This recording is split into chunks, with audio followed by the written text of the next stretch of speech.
আজ সারাদিন মনে হয় উপাস থাকতে হবে। আজকে আবার শিকারটা ছুটে গেছে। এই বজ্জাত বাঘের জন্য আমি ভালো করে মাংস খেতে পারি না। তো ওখানে কে দাঁড়িয়ে আছে? ওইটা তো দেখছি একটা গাধা।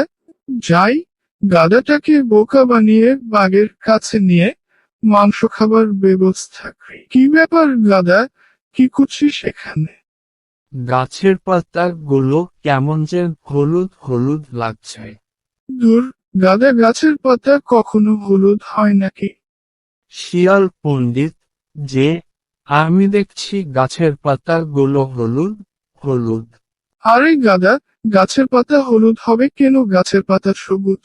না, শিয়াল পণ্ডিত, আমি দেখছি গাছের পাতা হলুদ। না, গাছের পাতা সবুজ। আমি বলছি গাছের পাতা হলুদ। না, গাছের পাতা সবুজ। গাছের পাতা হলুদ। না, সবুজ। আচ্ছা ঠিক আছে, তাহলে চল রাজার কাছে যাই। গাছের পাতা সবুজ না হলুদ রাজা বলে দিবে।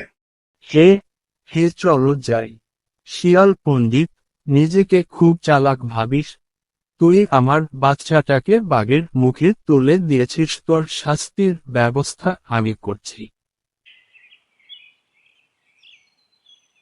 কি ব্যাপার, তোরা দুজনে সকাল সকাল হঠাৎ কি উদ্দেশ্যে আসলি?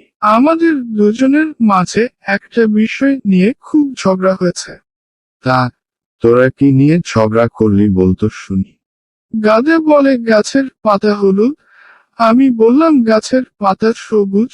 আচ্ছা তুমি বলো তো, গাছের পাতা কি কখনো হলুদ হয়? আমি বুঝতে পেরেছি। আমার বিচারের রায় হলো তোর 6 মাসের জেল আর কচি হরিণের মাংস। জরিমানা। কেন? 6 মাসের জেল আর কচি হরিণের মাংস জরিমানা? এটা অনন্যায়, অবিচার। এটাই সঠিক বিচার বুঝলি। কিন্তু কেন? আমার অপরাধটা কি?